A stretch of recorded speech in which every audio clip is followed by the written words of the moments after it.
سارے گھر اور اللہ کے ہیں، ساری زمین اللہ کی ہے، مگر اللہ تعالیٰ یوں فرما دیں کہ جی بیت اللہ، اللہ کا گھر، اللہ کی کتاب، رمضان جو ہے وہ شہر اللہ، اللہ کا مہینہ ہے۔ تو یہ جو الفاظ ہیں کہ روزہ میرے لیے ہے، یہ بڑی تعظیم کی بات ہے، یہ بہت عظیم الشان عبادت ہے، بہت بڑی عبادت ہے، اور روزے میں اخلاص بہت زیادہ ہے۔ باقی عبادتیں اگر آپ کر رہے ہیں تو آپ لوگوں کو نظر آتے ہیں نماز پڑھتے ہوئے، ذکر کرتے ہوئے، قرآن پڑھتے ہوئے، حج کرتے ہوئے، سب لوگ آپ کو دیکھ رہے ہیں، مگر روزہ رکھا ہے یہ کوئی نہیں دیکھ رہا، صرف اللہ دیکھ رہے ہیں۔ اخلاص اس میں بہت زیادہ ہے، اور اس میں اس بات کی مشق کرائی جاتی ہے کہ انسان ہر کام اللہ کے لیے کرے، اللہ کو راضی کرنے کے لیے کرے، اللہ کو خوش کرنے کے لیے کرے۔ قیامت میں انسان جب اللہ تعالیٰ کے دربار میں جائے گا اور اس نے کسی کے ساتھ ظلم کیا ہوگا، کسی کو تکلیف پہنچائی ہوگی، کسی کا دل دکھایا ہوگا، کسی کی غیبت کی ہوگی، چوری کی ہوگی، کوئی اس نے گناہ کیا ہوگا، تو اس کی سزا یہ ہوگی کہ اس شخص کی نیکیاں لے کر مظلوم کو دے دی جائیں۔ جو نیکیاں اس نے کی ہوں گی وہ مظلوم کو، ظالم کی نیکیاں وہ مظلوم کو دے دی جائیں۔ آخرت کی جو کرنسی ہے وہ نیک اعمال ہے، آخرت کی جو کرنسی ہے وہ نیک اعمال ہے، وہ اس سے لے لیے جائیں گے۔ اور لیکن اب نماز لے لی جائے گی، نماز بھی لے لی جائے گی، حج بھی لے لیا جائے گا، زکوٰۃ بھی لے لی جائے گی، مگر روزہ اس سے نہیں لیا جائے گا۔ یہ کتنی بڑی بات ہے کہ روزے کا اجر روزے دار کے لیے ہوگا، وہ کسی اور کو نہیں دیا جائے گا۔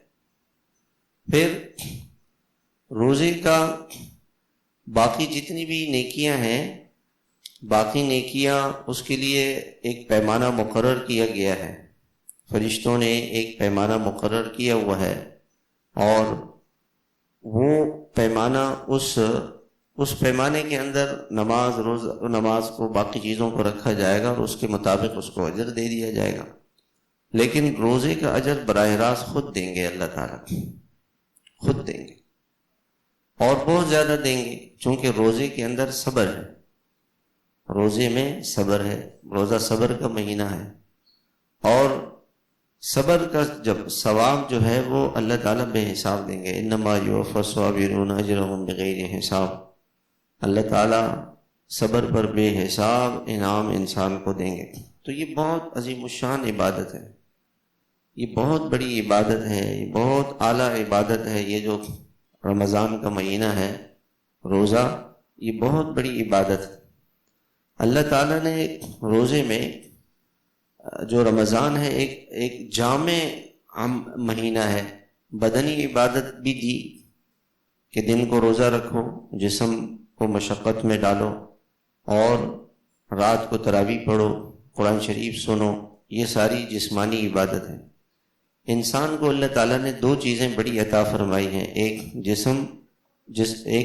جسم اور ایک مال۔ مال کے اندر اللہ تعالیٰ نے زکوٰۃ کی عبادت کو فرض کیا، صدقہ فطر کو فرض کیا۔ اللہ تعالیٰ انسان کا امتحان لینا چاہتے ہیں، اور اللہ کو معلوم ہے کہ کون بندہ پاس اور فیل ہے، لیکن امتحان اس لیے لیا جاتا ہے تاکہ آدمی پر حجت پوری ہو جائے۔ جیسے ایک طالب علم ہے، وہ پڑھتا نہیں ہے، تو استاد کو پتہ ہوتا ہے کہ جی یہ تو فیل ہو جائے گا، لیکن اس کا امتحان اس لیے لیا جاتا ہے تاکہ اس کے پاس لکھا ہوا ثبوت موجود ہو کہ بھی دیکھو، رپورٹ کارڈ دیکھ لو، آپ کے پرچے دیکھ لو۔ وہ گھر میں والدین کو بھی بھیج دیا جاتا ہے کہ بھئی یہ اس نے کام صحیح نہیں کیا ہے۔ تو اللہ تعالیٰ انسان سے امتحان اس لیے لیتے ہیں تاکہ اس کے سامنے کھرا کھوٹا صحیح غلط آ جائے۔ تو امتحان کیسے لیا؟ اللہ تعالیٰ نے انسان کو جسم دیا، کہا کہ اس جسم کو میری عبادت میں تھکاؤ اور لگاؤ، یہ جسم جو ہے اللہ کی عبادت میں لگاؤ، اس جسم کو اللہ کی نافرمانی سے بچاؤ، اس جسم کو حرام سے بچاؤ، اس جسم کو غیبت سے بچاؤ، اس جسم کو چوری سے بچاؤ، آنکھوں کو بدنظری سے بچاؤ، پیٹ کو حرام کھانے سے، رشوت سود کے کھانے سے بچاؤ، غصے سے اپنے آپ کو بچاؤ۔ اور رمضان کے اندر اس کی مشق کرائی گئی صبر کرانے کی، صبر کرو، روزے میں کھانے سے صبر، پانی سے صبر، بیوی سے صبر، حلال خواہشات سے صبر کرو۔ اور صرف یہ کھانے پینے سے نہیں، بلکہ یہ سکھایا گیا ہے کہ آنکھ کے سامنے گناہ آئے گا تو صبر کرو۔ اس وقت موبائل ہاتھ میں اور بٹن دبایا اور گناہ شروع ہو گئے۔ اب ان گناہوں سے اپنے آپ کو روکو، اپنے آپ کو، صبر کرو۔ جی چاہ رہا ہے سونے کو اور نماز کا وقت ہو گیا ہے، فجر کی نماز کا وقت ہو گیا ہے، تو اس وقت اپنے آپ کو سونے سے روک لو۔ دل چاہ رہا ہے رشوت لینے کو، سود لینے کو، غصہ کرنے کو، کسی نے آپ کو گالی دی ہے، اب آپ کو غصہ آ رہا ہے اس کے اوپر، تو غصے سے اپنے آپ کو روکو۔ صبر یہ ہے، صبر کرو۔ صبر پر بہت بڑا انعام ہے۔ صبر ایسی چیز ہے کہ ایک پہاڑ ہے، جو اس سے ٹکرائے گا اس کا اپنا نقصان ہوگا، صابر کا کوئی نقصان نہیں ہوگا۔ صبر کرنے والے کو دنیا میں بھی اجر ملتا ہے اور آخرت میں بھی اللہ تعالیٰ، صبر کرنے والے کو اللہ تعالیٰ دنیا میں عزت دیتے ہیں اور آخرت میں تو انعام ملے گا۔ تو رمضان میں اللہ تعالیٰ نے ایک صبر کی پریکٹس کروائی، اور صبح سے شام تک، یہ ایک مہینے کے لیے نہیں ہے۔ پچھلے جمعے کو بھی میں نے یہی عرض کیا تھا، یہ پورے سال کے لیے، پوری زندگی کے لیے آدمی ہر گناہ سے صبر کرے، اللہ کی ہر نافرمانی سے صبر کرے۔ تو ایک جسم کو عبادت دے دی، دوسری عبادت کیا دی؟ صدقہ فطر ادا کرو، مال دو اللہ کے نام پر۔ یہ مال اللہ کا دیا ہوا ہے۔ انسان جو مال کماتا ہے نا، وَأَنفِقُوا مِمَّا رَزَقْنَاكُمْ، اللہ تعالیٰ کے فرماتے ہیں خرچ کرو اس مال کو جو ہم نے تمہیں دیا ہے۔ یہ مال، اس کی تقسیم اللہ کر دے، ورنہ تو کتنے ایسے لوگ ہیں جو بڑے سمجھدار ہیں اور ان کے پاس پیسے نہیں ہیں، کچھ لوگ ایسے ہیں جن کے پاس پیسہ ہی پیسہ ہے۔ تو یہ تقسیم اللہ کی ہے۔ اللہ تعالیٰ نے انسان کو جو مال ہے، یہ اللہ نے انسان کو دیا ہے، اللہ نے دیا ہے۔ انسان مال کماتا ہے آنکھوں سے دیکھ کر، کانوں سے، ہاتھوں سے، دل سے، دماغ سے، اپنے جسم کو، یہ جسم اللہ نے دیا ہے، یہ دماغ اللہ نے دیا۔ اگر یہ دماغ تھوڑا سا آگے پیچھے ہو جائے تو انسان کیا کما سکتا؟ بیمار آدمی ہے، آپ اسپتال چلے جائیں تو دیکھیں ایک آدمی بیمار ہے، ہاتھ پاؤں سب کچھ ہے لیکن طاقت نہیں ہے، اللہ نے اس سے طاقت چھین لی ہے۔ اتنی بھی طاقت نہیں ہے کہ وہ اپنے اوپر چادر ڈال سکے، اس کو کھانا کھا سکے۔ لوگ اس کو، بیمار آدمی کو لوگ بٹھا کے کھانا کھلاتے ہیں، اس کے اوپر چادر ڈالتے ہیں۔ یہ جو اللہ تعالیٰ نے انسان کو طاقتیں دی ہیں، یہ اللہ نے دی ہیں۔ یہ مال بھی اللہ نے انسان کو دیا ہے، انسان کا اپنا نہیں ہے۔ اور اس مال کو اللہ کے نام پر خرچ کرے، اور خرچ کرے گا تو اللہ تعالیٰ اس سے پتہ چل جائے گا کہ یہ ایمان والا ہے۔ ایمان کا امتحان مال سے ہوگا، جسم سے ہوگا۔ اگر جسم کو اللہ کی عبادت میں لگا رہا ہے تو یہ ایمان والا ہے، جسم کو نماز میں لگا رہا ہے، روزے میں لگا رہا ہے، حج میں لگا رہا ہے، قرآن پڑھنے میں لگا رہا ہے، تو یہ مومن ہے، یہ ایمان والا ہے۔ مال اللہ کے نام پہ خرچ کر رہا ہے تو یہ ایمان والا ہے۔ اس لیے اللہ تعالیٰ نے قرآن پاک میں فرمایا لن تنالوا البر حتى تنفقوا مما تحبون، جو تمہارے پاس سب سے زیادہ محبوب چیز ہے، جب تم اس کو اللہ کے نام پر خرچ کر دو گے تو اس وقت تک تمہیں اعلیٰ درجہ، اونچا درجہ، اللہ کے جو بڑا مرتبہ ہے وہ شخص کا ہوگا جو اپنی محبوب ترین چیز اللہ کے نام پر دے دے۔ جب یہ آیت نازل ہوئی، حضرت ابو طلحہ رضی اللہ تعالیٰ عنہ ایک صحابی ہیں، ان کا ایک باغ تھا مسجد نبوی کے بالکل سامنے، اور اب وہ مسجد نبوی میں داخل ہو چکا ہے، یعنی وہ حصہ۔ تو اس باغ میں آپ علیہ السلام کبھی کبھار تشریف لے جاتے، وہاں کا پانی بڑا میٹھا تھا، میٹھا پانی اور گھنا باغ تھا۔ وہ آئے کہ یا رسول اللہ، یہ سارا کا سارا باغ میں اللہ کے نام پر دینا چاہتا ہوں، اللہ تعالیٰ محبوب ترین چیز مجھ سے مانگ رہے، تو میں، یہ میرا محبوب ترین باغ ہے، یہ میں دینا چاہتا ہوں۔ ایک صحابی گھوڑا لے کر آئے اور کہا کہ یا رسول اللہ، یہ گھوڑا مجھے سب سے زیادہ پسند ہے میرے مال میں سے، یہ میں اللہ کو دینا چاہتا ہوں، میں اللہ کو خوش کرنا چاہتا ہوں۔ ایک صحابی تھے حضرت ابو دحداح رضی اللہ عنہ، حضور صلی اللہ علیہ وسلم کے پاس حاضر ہوئے آپ نے قرآن کی آیت سنائی کہ کون ہے جو اللہ کو قرض دے. جو آپ اللہ کے نام پر خرچ کر رہے ہیں، اللہ تعالیٰ کو قرض کیا دے گا کوئی؟ وہ اللہ تعالیٰ فرما رہے ہیں کہ دیکھو دنیا میں اگر کوئی کسی کو قرض دے تو اس کو واپس کرنا چاہیے. واپس نہ کرنا اتنا بڑا جرم ہے کہ اللہ کے نبی علیہ الصلوۃ والسلام اس شخص کی نماز جنازہ پڑھانے سے انکار کر دیا آپ نے جس نے قرضہ لیا تھا اور واپس نہیں کیا. ایک صحابی کا انتقال ہوا، آپ علیہ السلام نے فرمایا کہ بھئی اس پر قرض ہے؟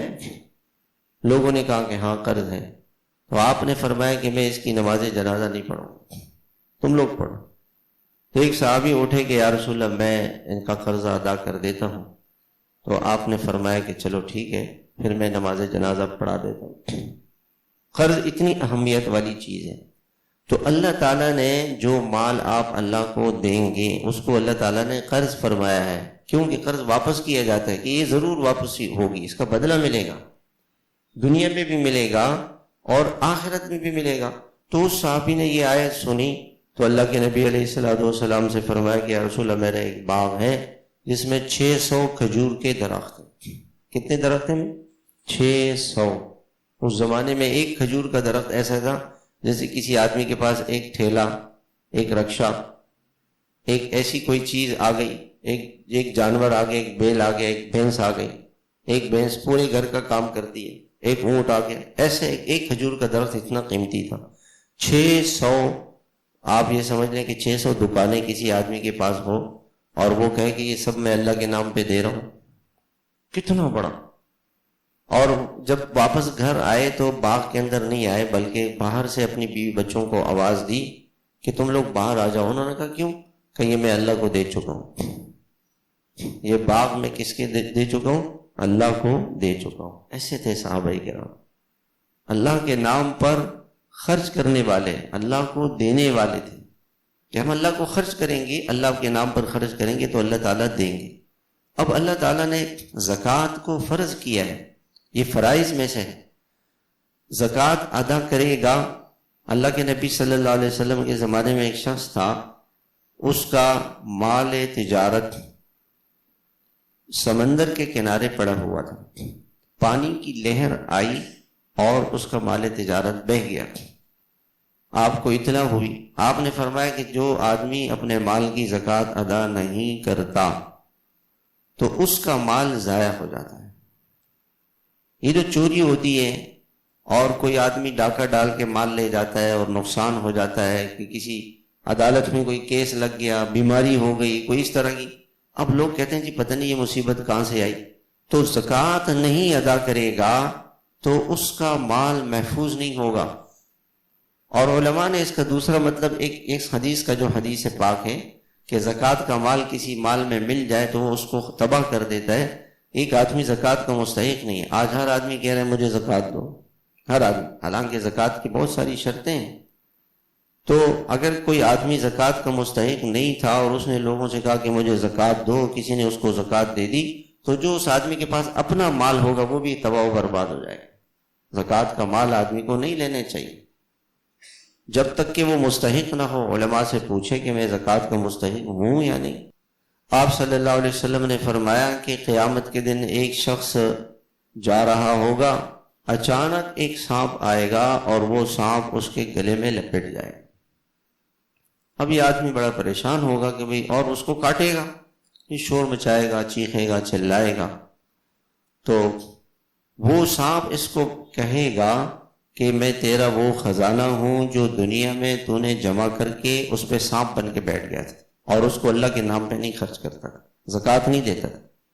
میں وہی خزانہ ہوں جس پہ تم دنیا میں سانپ بن کے بیٹھے تھے، اس لیے آج میں تمہیں کاٹوں گا. آپ نے فرمایا ایک اونٹ آئے گا اور وہ آ کر کے آدمی پر سوار ہو جائے گا. اونٹ وہ یہ چیخے گا، چلائے گا. آپ صلی اللہ علیہ وسلم نے فرمایا کہ کوئی کسی کی مدد نہیں کر سکے گا. وہ اونٹ کہے گا کہ میں تیرا وہ مال ہوں جس کی تو نے زکوٰۃ نہیں ادا کی. جو آدمی اپنے مال کی زکوٰۃ ادا کرے گا اس کے مال کی حفاظت ہوتی ہے. میں آپ کو ایک قصہ سناتا ہوں. ہندوستان کے اندر انگریزوں کا دور حکومت تھا اور اس میں ایک انگریز تھا، اس کا ایک باغ تھا. تو اس نے ایک مسلمان کو اس میں چوکیداری کے لیے مالی بنا کے رکھا ہوا تھا. ایک دن وہ مالی دوڑتا ہوا آیا اور اس نے کہا کہ آپ کے باغ میں آگ لگ گئی. اس نے کہا نہیں لگی. وہ حیران ہو گئے. تھوڑی دیر بعد وہ پھر آیا اور اس سے کہا کہ شاید یہ سمجھا نہیں ہے کہ بھی آپ کا جو وہ فلاں والا باغ ہے اس میں آگ لگ گئی. اس نے کہا نہیں لگی. یہ آدمی آیا تو دیکھا واقعی اصل میں آس پاس باغوں میں جب آگ لگ گئی تو یہ دوڑتا ہوا اپنے اس مالک کے پاس آیا باغ کے کہ بھئی آپ کو بتا دوں کہ آس پاس آگ لگی ہوئی تو آپ کے باغ میں بھی آگ لگ جائے گی. لیکن اس نے دیکھا کہ سارے باغ جل گئے تھے, اس کا باغ بالکل سلامت تھا, وہ بالکل نہیں جلا. تو اس نے آ کے اس انگریز سے کہا کہ تم یہاں بیٹھے ہوئے تھے دفتر میں اور تم نے کہا کہ میرا باغ نہیں جلا ہے, جا کے دیکھو. میں نے دیکھا تو تمہارا باغ بچا ہوا تھا, اس کی کیا وجہ ہے؟ اس نے کہا کہ میں تم مسلمانوں کے ساتھ رہتا ہوں تو میں نے مسلمانوں کی کتاب میں یہ پڑھا ہے کہ جو آدمی اپنے مال کا صحیح طریقے سے زکوٰۃ ادا کرے جیسے اللہ تعالیٰ نے بتایا ہے, اللہ اس کے مال کی حفاظت کرتے ہیں. تو میں جو اس باغ کے اندر سے پیداوار آتی ہے, جو اگر ایک باغ ہے اس کا وہ بارش کے پانی سے سیراب ہو رہا ہے تو 10 من میں سے 1 من اللہ کے نام ہے. 100 میں سے 10 من, 100 منوں میں سے 10 من اللہ کے نام. اور اگر کوئی باغ ٹیوب ویل سے چلاتے ہیں پانی, پیٹرول سے, اور وہ پانی خرید کر کے اس کو باغ کو کے پھل آتے ہیں تو 100 منوں میں سے 5 من ہے, وہ کم ہے کیونکہ خرچہ ہو گیا. تو کہا کہ میں ایسے ہی جیسے مسلمانوں کے اللہ نے کہا ہے کہ میرے نام پہ صدقہ و خیرات کرو, میں ایسے ہی کرتا ہوں. مجھے یقین ہے کہ مسلمانوں کے خدا سچے ہیں اور ان کی بات سچی ہے اور میرا باغ جو ہے وہ نہیں جلے گا. کافر بھی اس زمانے میں ایسے, اگر مسلمان اپنے مال کی صحیح طریقے سے زکوٰۃ ادا کرے, اور زکوٰۃ بہت سارے لوگوں کے ذہن میں یہ ہے کہ اگر کہتے ہیں کہ سونا اگر استعمال ہو رہا ہو تو اس پہ زکوٰۃ نہیں ہے, یہ غلط ہے. حضور صلی اللہ علیہ وسلم کے زمانے میں ایک عورت آئی اور اس کے ساتھ زیور تھا, پہنا ہوا تھا, اس نے بچی کو پہنایا ہوا تھا. آپ نے فرمایا کہ بھئی اس کی تم زکوٰۃ ادا کرتے ہو؟ کہا نہیں. کہا تم یہ چاہتے ہو کہ قیامت میں آگ کا زیور تمہیں پہنا دیا جائے؟ کہا نہیں. کہا اس کی زکوٰۃ ادا کرو. وہ زکوٰۃ اس عورت کے, وہ اس عورت نے زیور پہنا ہوا تھا اور اس پر اللہ کے نبی نے یہ فرمایا.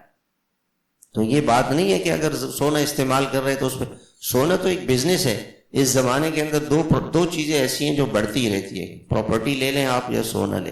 سونا تو ایک بزنس ہے, جیسے پیسہ آپ رکھیں وہ پیسہ بڑھتا رہے گا, تجارت میں اس کو لگا لیں, اس سے فائدہ اٹھا لیں. سونا اور زمین پراپرٹی یہ دونوں بڑھنے والی چیزیں, یہ دونوں چیزیں بڑھنے والی. تو سونے پر زکوٰۃ ہے. اچھا, بعض لوگوں کے ذہن میں یہ ہے کہ جو سونا 7.5 تولہ ہوگا تو زکوٰۃ ہوگی. بات یہ ہے, یہ اس وقت ہے کہ جس آدمی کے پاس صرف سونا, ایک آدمی اس کے پاس صرف سونا ہے اور کوئی چیز 1 روپیہ بھی نہیں تو 7.5 تولہ سونا نصاب ہے. لیکن اگر کسی آدمی کے پاس سونے کے ساتھ 1 روپیہ بھی ہو, 1 روپیہ بھی, تو سونا روپوں میں کنورٹ ہوگا اور تقریباً 1,70,000 روپے اگر کسی کے پاس ہوں اس سال, 1,70,000 روپے, تو اس پہ زکوٰۃ فرض ہے. سونا ہے, چاندی ہے, گھر میں عورتوں کے پاس سونا ہوتا ہے. اب ان کو بتایا جائے کہ اگر اس کی زکوٰۃ نہیں ادا کریں گے تو قیامت میں بھی سزا اور دنیا میں بھی پریشانیاں, مصیبتیں, بیماریاں, آفتیں, آپریشن آ گیا, جیل میں مقدمہ ہو گیا, کوئی کیس لگ گیا, کوئی ایسی مصیبت آ گئی, کوئی تکلیف آ گئی. کیوں؟ کہ یہ مال اس نے اللہ کا تھا, اللہ کے نام پہ خرچ نہیں کیا. تو سونا ہے, چاندی ہے, نقدی ہے, پورا ایک نظام ہے. جس آدمی کے باغات ہیں, کھیت ہیں, اس پر زکوٰۃ ہے. باغ کی زکوٰۃ ہے, کھیتوں کی زکوٰۃ ہے. زمینیں خریدے ہوئے ہیں اور وہ خرید و فروخت کر رہا ہے, پراپرٹی خرید رہا ہے, بیچ رہا ہے. اسی طرح سے کسی نے جانور پالے ہوئے ہیں, پرندے پالے ہوئے ہیں خریدنے بیچنے کے لیے, جانور پالے ہوئے ہیں کہ جی عید کے موقع پر بیچیں گے. ان ساری چیزوں کی تفصیلات ہیں, علماء سے پوچھا جائے اور اپنی مال کی زکوٰۃ. اور زکوٰۃ صحیح اس زمانے کے اندر سب سے زیادہ صحیح مصرف زکوٰۃ کا کیا ہے؟ جو دینی ادارے, مدارس دین کا کام کر رہے ہیں ان کو زکوٰۃ دی جائے کہ جتنا وہ دین کا کام کریں گے, جتنا میں آپ کو ایک چھوٹی سی بات عرض کرتا ہوں. دنیا کے اندر سب سے پہلے سورج طلوع ہوتا ہے فیجی آئی لینڈ, سب سے پہلے, اور سب سے پہلی تراویح وہاں ہوتی ہے, فیجی آئی لینڈ میں تراویح ہوتی ہے. فیجی آئی لینڈ میں تراویح شروع ہوئی, ابھی وہاں ختم نہیں ہوئی تھی. 300 جزیرے ہیں فیجی میں, کہ نیوزی لینڈ میں شروع ہو گئی، وہاں ختم نہیں ہوئی تھی آسٹریلیا میں شروع ہو گئی، وہاں ختم نہیں ہوئی تھی انڈونیشیا میں، وہاں ختم نہیں ہوئی تھی ملیشیا میں، وہاں ختم نہیں ہوئی تھی سنگاپور میں، وہاں ختم نہیں ہوئی سری لنکا میں، وہاں ختم نہیں ہوئی کہ بنگلہ دیش میں، وہاں ختم نہیں ہوئی انڈیا میں، وہاں ختم نہیں ہوئی پاکستان میں، وہاں ختم نہیں ہوئی ایران میں، وہاں ختم نہیں ہوئی سعودی عرب میں، وہاں ختم نہیں ہوئی شام میں، وہاں ختم نہیں ہوئی ترکی میں، وہاں ختم نہیں ہوئی افریقہ میں چلی گئی، وہاں ختم نہیں ہوئی انگلینڈ میں چلی گئی، انگلینڈ میں ختم نہیں ہوئی کہ امریکہ میں شروع ہو گئی۔ 24 گھنٹے میں ایک لمحہ دنیا میں ایسا نہیں ہے کہ جہاں تراویح میں قرآن نہیں پڑھا جا رہا۔ یہ کتنا بڑا قرآن کا معجزہ ہے۔ دنیا کی کوئی کتاب اتنی نہیں پڑھی جاتی ہے، اور کوئی کتاب ایسی نہیں ہے کہ جو 24 گھنٹے پڑھی جائے۔ یہ قرآن کریم کا معجزہ ہے، بغیر کسی حکومت کے ڈنڈے کے۔ کوئی حکومت، کوئی فوج، کوئی پولیس نہیں ہے کہ آپ لوگ تراویح پڑھو، خود اپنی خوشی سے مسلمان ساری دنیا میں تراویح پڑھ رہے ہیں۔ یہ ساری دنیا میں جو قرآن پڑھا جا رہا ہے، یہ سارے دنیا کے یہ قرآن پڑھانے والے لوگ کون پیدا کر رہے ہیں؟ یہ مدارس ہیں، یہ دینی مدارس۔ بعض لوگ کہتے ہیں جی ہم لوگوں کو کھانا کھلانا چاہتے ہیں، تو مدارس میں تو ہزار بچے، 10 ہزار بچے، 5 ہزار بچے، اور وہ 3 وقت کا کھانا کھاتے ہیں۔ آپ مدرسے کے بچے کو کھانا کھلائیں گے، وہ تہجد پڑھے گا، وہ نماز پڑھے گا، وہ قرآن پڑھے گا، وہ نیک اعمال کرے گا، وہ معاشرے میں جائے گا، لوگوں کی رہبری رہنمائی کرے گا، لوگوں کو صحیح راستے پر وہ لے کر آئے گا، یہ ساری نیکیاں آپ کو ملیں گی۔ تو دینی مدارس کو زکوٰۃ دینے کا ثواب کیا ہے کہ آپ کا زکوٰۃ کا فریضہ بھی صحیح ادا ہو جائے گا، اور ان مدارس میں جتنا اللہ کا دین زندہ ہو رہا ہے اس کا آپ کو ثواب ملے گا۔ اللہ بھائی ہمیں اس کے مسائل معلوم کرنی چاہیے، کس کو زکوٰۃ دینی چاہیے، کس کو زکوٰۃ نہیں دینی چاہیے۔ اب لوگ اسپتال میں زکوٰۃ دیتے ہیں، اب اس اسپتال میں سید بھی جا رہا ہے، سید پر زکوٰۃ نہیں ہے، معصوم بچہ بھی جا رہا ہے، بچے کو زکوٰۃ نہیں دے سکتے، قادیانی جا رہا ہے، مرزائی جا رہا ہے، کافر جا رہا ہے، ہندو جا رہا ہے، سکھ جا رہا ہے، جو غیر مسلم ہیں وہ جا رہے ہیں، اور وہ بھی علاج کرا رہے ہیں، حالانکہ غیر مسلم کو زکوٰۃ نہیں دے سکتے۔ ایک آدمی مالدار ہے، 1,70,000 روپے اس کے پاس موجود ہیں، وہ اس اسپتال میں جا رہا ہے، تو اس کا علاج زکوٰۃ کے پیسوں سے نہیں ہو سکتا۔ یہ مسائل ہیں، اس لیے اپنی زکوٰۃ کو صحیح جگہ ادا کرنے کی کوشش کریں، لوگوں کو بتائیں، سمجھائیں کہ زکوٰۃ ادا کریں، صحیح جگہ ادا کریں، تاکہ اجر بھی ملے، ثواب بھی ملے۔ اللہ ہم سب کو عمل کی توفیق عطا فرمائے۔